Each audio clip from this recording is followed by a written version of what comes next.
Glória ao Pai, ao Filho e ao Espírito Santo. Amém. Bom dia, meus amados irmãos. Eu sou o pastor Luiz Carlos, pastor da Segunda Igreja Presbiteriana de Rio Doce, Olinda. E mais uma vez, nas manhãs, nós estamos sempre nos encontrando aqui nesse horário, às 11 horas, para estarmos meditando na Palavra de Deus e fazendo devocional. Então nós estaremos aguardando a chegada dos irmãos para a gente dar início a esse exercício espiritual.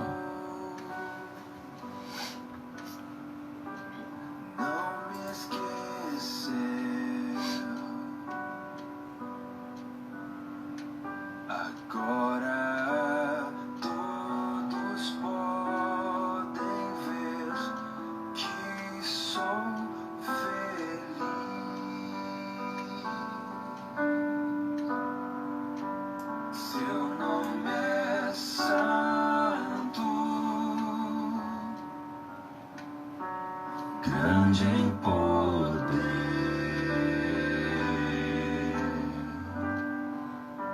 sua misericórdia vai até o fim.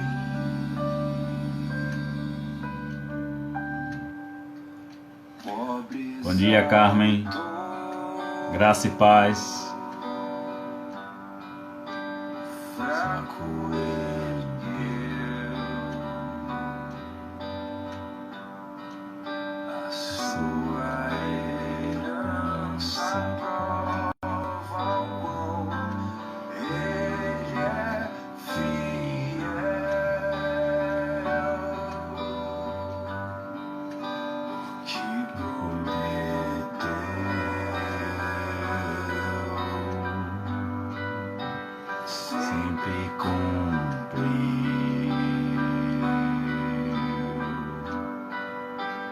Nossa esperança veio ao mundo, é Cristo a luz.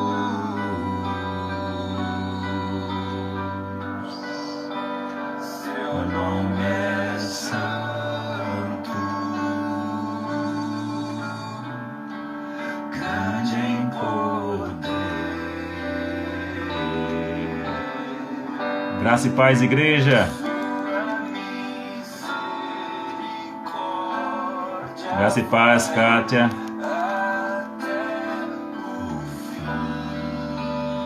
Já iniciaremos, meus irmãos. É santo,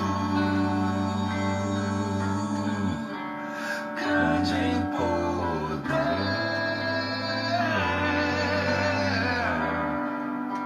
sua misericórdia vai até o fim.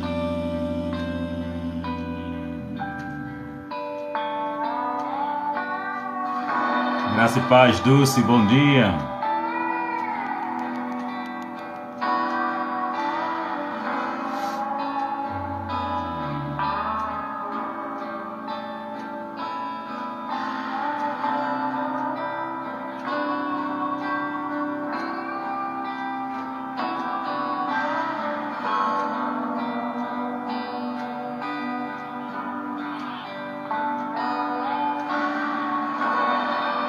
Graça e paz, Alves, bom dia.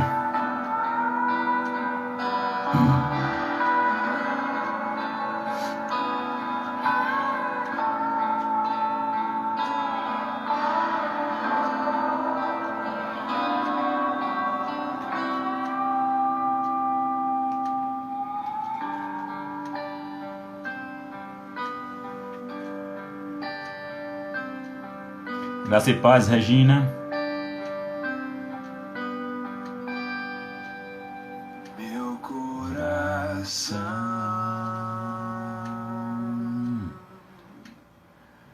exalta o Senhor.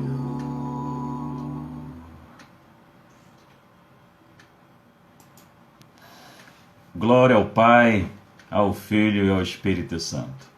Graça e paz de nosso Senhor e Salvador Jesus Cristo seja com todos os amados irmãos, irmãs e igrejas que estão presentes. Nós louvamos a Deus pela vida de todos vocês, porque nós temos a alegria e o privilégio de termos esse momento, que apesar do afastamento e do isolamento social forçado, nós temos a tecnologia que nos ajuda e que nesse momento nos aproxima e nos permite esse momento onde nós temos a tranquilidade e a paz, não é?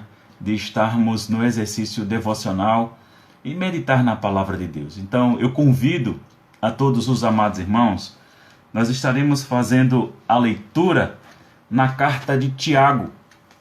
Nós estaremos fazendo a reflexão, a devocional nessa manhã, no capítulo 1 da Epístola de Tiago, dos versos 16 a 18, que diz exatamente o seguinte: Não vos enganeis, meus amados irmãos, toda boa dádiva e todo dom perfeito são lá do alto, descendo do Pai das luzes, em quem não pode existir variação ou sombra de mudança. Pois segundo o seu querer, ele nos gerou pela palavra da verdade, para que fôssemos como que primícias de suas criaturas. Então vamos orar, vamos dar graças a Deus por mais esse momento. Bendito Deus e Pai, Deus de amor, graça, bondade e misericórdia, em tua trina presença, ó Deus, o teu povo que se chama pelo teu nome, se coloca diante de ti com um coração aberto, com um coração desejoso, ó Deus, e sedento pela tua palavra. Mas também nós te agradecemos por todos os teus benefícios, pelo teu cuidado paternal para conosco, ó Deus, pelos livramentos que o Senhor nos concede.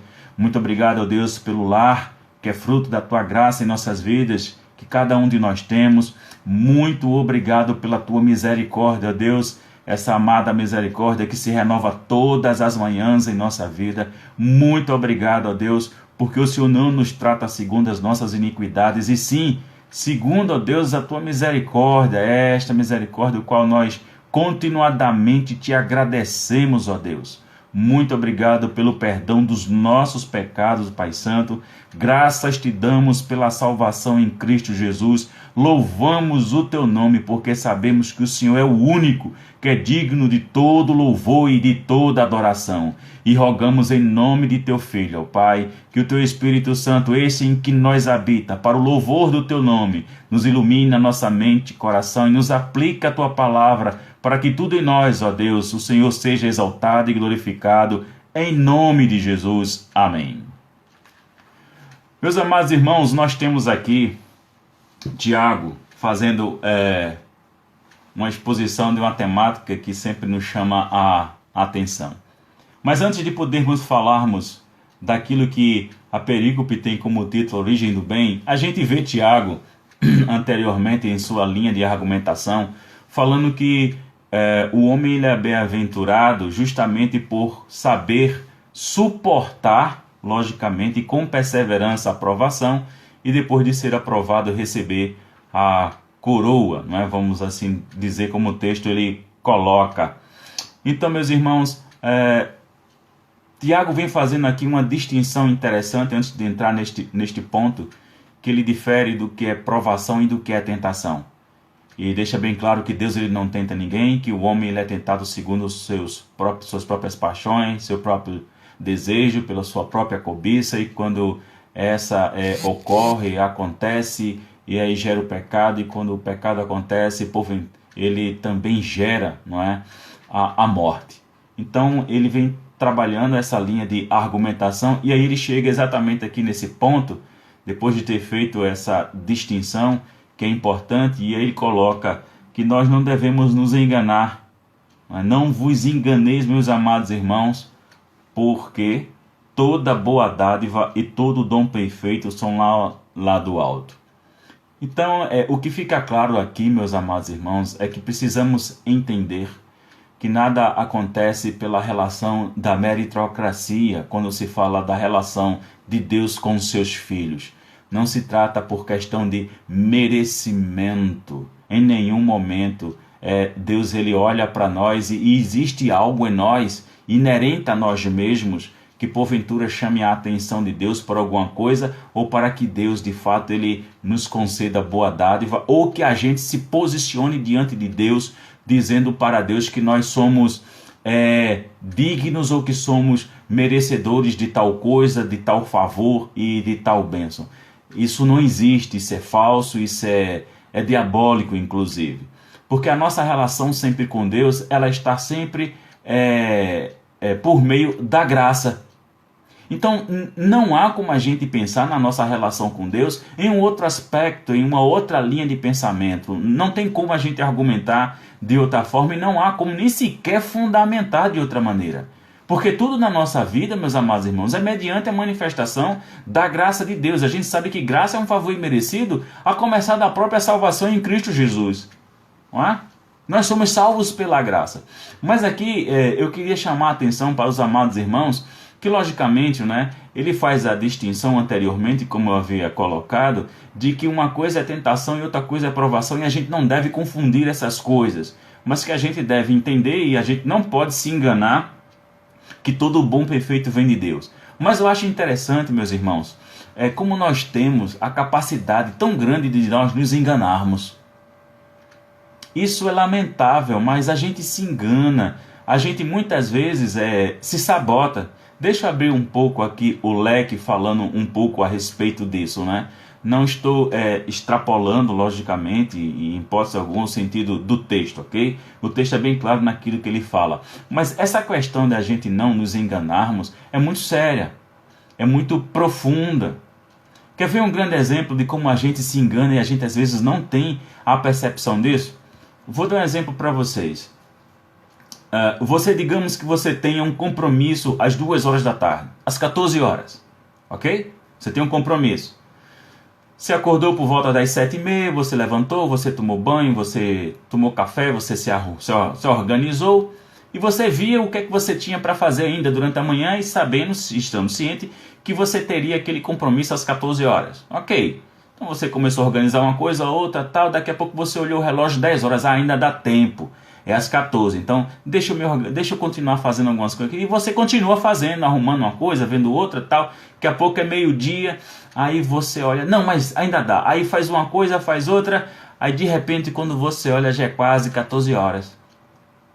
Aí você liga para a pessoa e você diz assim, olha fulano, me desculpe, me perdoe, eu não vou poder comparecer, tá? Tive um problema aqui em casa, e aí realmente não deu tempo, hoje não vai dar, vamos remarcar para outro dia.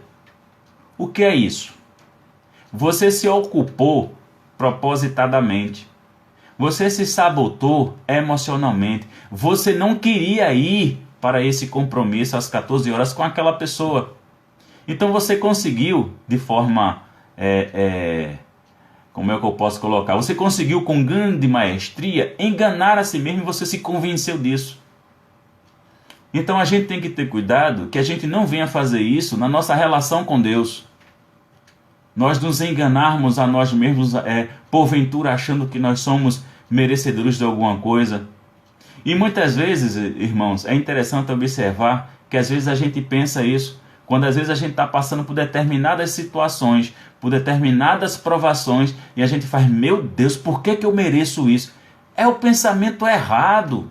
Não se trata de merecimento, Deus nunca nos tratou nesse contexto não, de relação não. É sempre tudo por meio da graça. Então por isso que Tiago vai deixando de forma muito bem clara, não vos enganei. Não vos enganeis. Não é? Meus amados irmãos, toda boa dádiva e todo dom, veja, não somente dádiva naquilo que Deus nos concede, que estende a sua mão e que nos abençoa, as dádivas de Deus sobre nossa vida, que Deus quer nos conceder, não somente isso, meus amados irmãos, mas o texto deixa claro também que todo dom perfeito são lá do alto. A dádiva como todo dom perfeito, meus irmãos, vem e são sempre provenientes de Deus. Deus é a fonte de todas as nossas coisas em nossa vida. Não há nada que seja inerente a nós. Não há nada que seja porque nós somos competentes, porque nós somos capazes, como falam os líderes do coaching hoje em dia, que você é o cara, que você é isso, que você é aquilo, que você consegue, que você é capaz. Tudo se trata de Deus em nós. Tudo se trata de Cristo em nós. Tudo se trata do Espírito Santo de Deus em nós. Então toda boa dádiva, todo dom perfeito, a fonte é o Pai Celestial. Como o Tiago coloca, descendo do Pai das luzes. E aí vem algo que é importante que a gente também venha assimilar, a gente venha compreender, a gente venha aprender. Quando o Tiago coloca em quem não pode existir variação ou sombra de mudança. Nosso Deus, ele não muda. Ele é Deus. Ponto. Ele é Pai. Ponto. Ele é o autor e consumador da nossa fé, da nossa salvação. Tudo é Deus. Do princípio ao fim é Deus.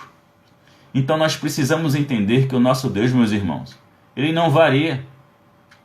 Não há variação nele. Ele não é homem para que minta. Ele não é homem para que haja variação no comportamento dele. Porque nós variamos de comportamento, sim. É verdade. A gente oscila. Mas Deus não oscila. Deus não vacila.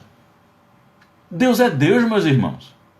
E precisamos exatamente ter essa confiança e essa firme convicção de que Deus, ele continua sendo Deus, ele não vai deixar de ser Deus nunca. Seu poder infinito nem diminui nem acaba, é constante. E a gente não consegue sequer mensurar ou idealizar na mente da gente a capacidade grandiosa e poderosa desse nosso Deus Pai Todo-Poderoso, porque nós somos limitados diante de alguém que é eterno. Mas nós o conhecemos, ele se revela nas suas escrituras, ele se revelou no Filho, ele está revelado do Gênesis até o Apocalipse, nós sabemos quem ele é. Então, meus amados irmãos, nessa nossa relação com Deus, a gente precisa saber qual é o nosso lugar. A gente tem que saber qual é o nosso lugar. E saber que toda boa dádiva e dom perfeito vem de Deus, que não existe mudança em nosso Deus em hipótese alguma. Deus não varia, meus irmãos. Deus não varia. Deus atua do jeito que Ele quer, da maneira que Ele quer. E às vezes tem gente tentando colocar, porque Deus variou sim, no Antigo Testamento Deus era assim e agora é diferente. Não, Ele continua sendo o mesmo Deus. Mas quem somos nós para estarmos dizendo para Deus a maneira com que Deus deve agir e deve atuar? Quem somos nós? E aí a gente se lembra muito bem, né?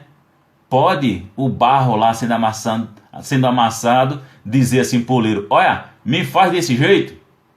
Pode? Não, pode não. Tá lá o oleiro trabalhando, sim, na formação do barro. Quando alguma coisa entroncha, o que é que ele faz? Mete a mão para cima, desmancha tudo e faz de novo e começa novamente com o barro ali. É um trabalho extremamente manual, não é verdade? A gente sabe disso. É um trabalho que molda-se com as próprias mãos. E aí é interessante a gente observar que aí vem justamente o versículo 18, quando Tiago coloca dizendo o seguinte: pois segundo o seu querer, ele nos gerou pela palavra da verdade. Pela palavra da verdade. A verdade. E aí, para que fôssemos o quê? Como que?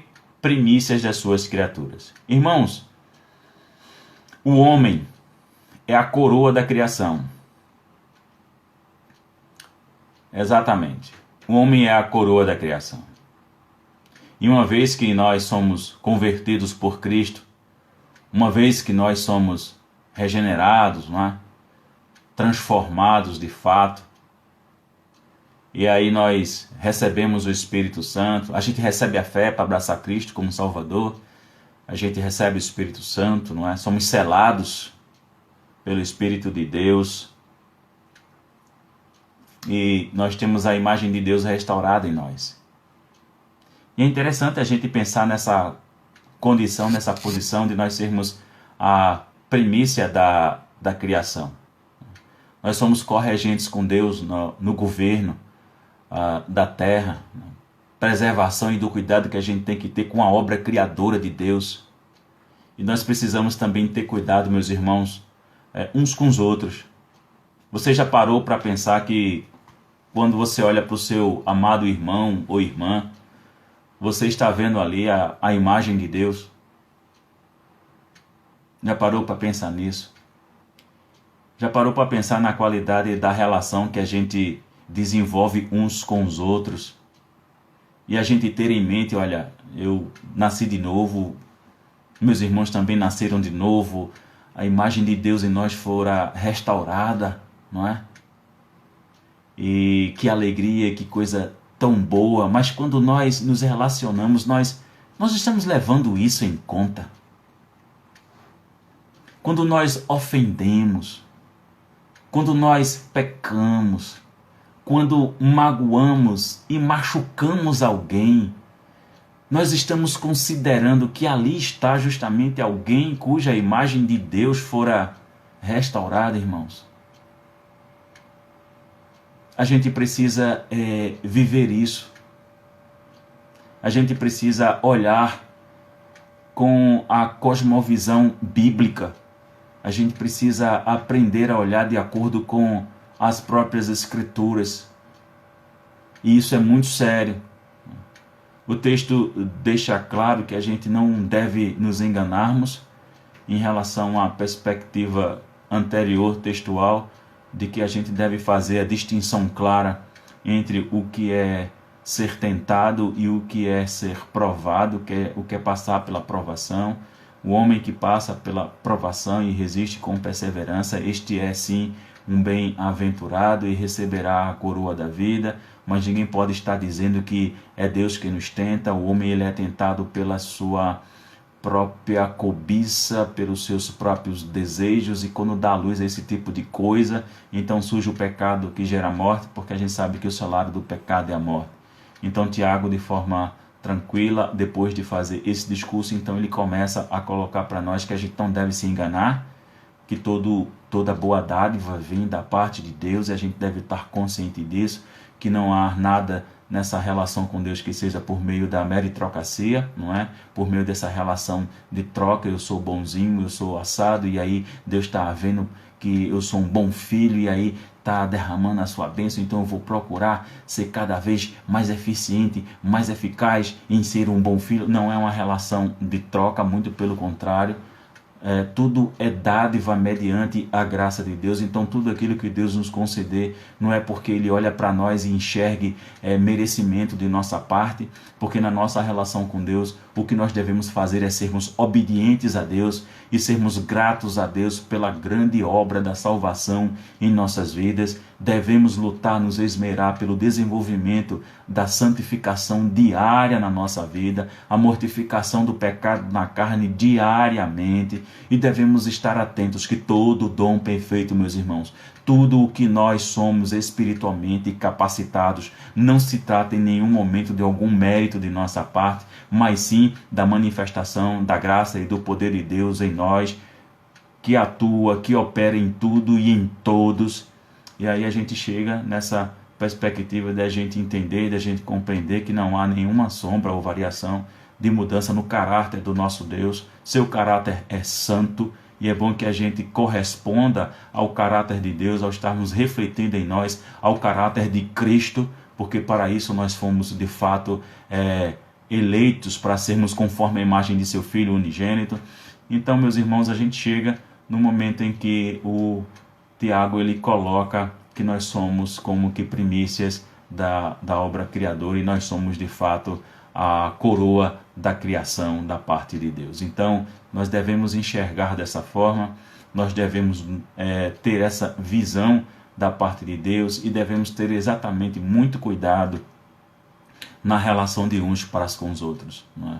de estarmos sendo vigilantes com aquilo que nós pensamos, de estarmos sendo vigilantes com aquilo que nós estamos falando, de estarmos sendo vigilantes nas nossas atitudes, nas nossas ações de uns para com os outros, porque quando nós olhamos para aqueles que são crentes como nós somos, para aqueles que foram convertidos por Cristo como nós fomos, nós estamos enxergando e nós estamos olhando alguém cuja imagem de Deus foi restaurada.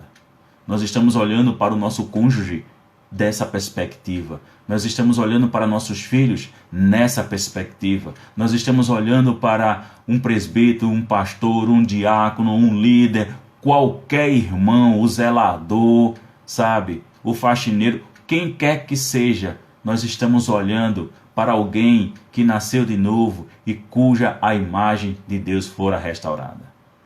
Então, meus amados irmãos, que Deus nos aplique essa palavra aos nossos corações. Muito obrigado pela presença de todos vocês. Nós vamos mais uma vez orar e depois estaremos despedindo os irmãos. Bendito Deus, Pai, Deus de amor, graça, bondade e misericórdia. Nós louvamos o Teu nome, Pai bendito, pela Tua palavra, o qual o Senhor ministrou por meio do Teu Espírito a nós. Ajuda-nos, ó Deus, a nós nos conformarmos com a Tua palavra. Ajuda-nos a termos a alegria, o privilégio e satisfação de viver a Tua palavra para o louvor do Teu nome.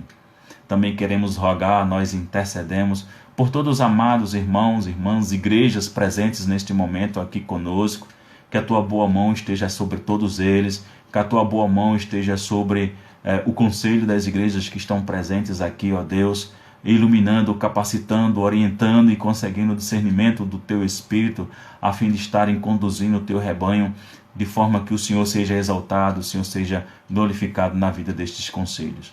Rogamos a Tua boa mão, ó Pai, por cada amado irmão e irmã, bem como, ó Deus, que a Tua boa mão se estenda abençoando respectivamente a parentela de todos. Queremos interceder e queremos rogar em nome de Teu Filho amado, ó Deus, por todas as famílias que nesse momento de pandemia, de isolamento social forçado, perderam algum ente querido, ó Deus, para a Covid-19 ou para qualquer outro tipo de doença, ó Deus, que estejam ceifando vidas neste momento. Queremos que o Teu Espírito Santo, e assim nós rogamos, nós pedimos e clamamos o consolo e o refrigério do Teu Espírito, ó Deus, na vida dessas famílias. Como também rogamos pelos profissionais de saúde, ó Deus, que estão à frente dessa situação, dessa batalha diária, muitas vezes, ó Deus, com equipamentos inadequados e com a falta realmente até do próprio EPI para poderem se proteger. Que a Tua boa mão esteja sobre eles, fortalecendo, revigorando a cada dia, cada um em sua atividade, ó Deus, e abençoando-os, ó Deus, e concedendo a eles o livramento de serem contaminados com a Covid-19. Também rogamos por todos aqueles que estão sofrendo no leito, ó Deus, de um hospital, independente de que seja Covid. Nós rogamos a manifestação da Tua graça sobre a vida de todas essas pessoas, em nome de Jesus. Que o Senhor nos conceda um restante dia em paz, que o Senhor nos livre de todo mal, que todas as nossas palavras, pensamentos e atos, o Senhor seja exaltado e glorificado em nome de Jesus. Amém. Meus amados irmãos, eu convido a todos vocês, à noite, às 20 horas, nós estamos fazendo a exposição da carta de Paulo aos Filipenses. Okay? Nós encerramos a exposição sequenciada de estudos na carta de 1 Coríntios, de Paulo, e agora nós estamos trabalhando com a carta de Paulo aos Filipenses, que é uma das cartas conhecidas como cartas da prisão e que é conhecida justamente por ser chamado a carta da alegria, por Paulo citar por mais ou menos umas 16 vezes a palavra alegria e suas derivações. Então, nós estamos fazendo esse estudo porque tem tudo a ver com o nosso momento, Em certo aspecto, nós estamos encarcerados de maneira forçada, vivendo esse isolamento social, e rogamos as vossas orações, meus irmãos, no sentido de que as igrejas estão se manifestando, as igrejas estão cobrando uma posição ao governo do Estado em relação ao seu retorno. Aqui em Pernambuco, o calendário está de tal forma que as igrejas elas retornariam, pelo menos na perspectiva do governo, na segunda quinzena de agosto. Então é muito tempo ainda, enquanto outras questões, outros segmentos da sociedade já estão aos poucos retomando as suas atividades.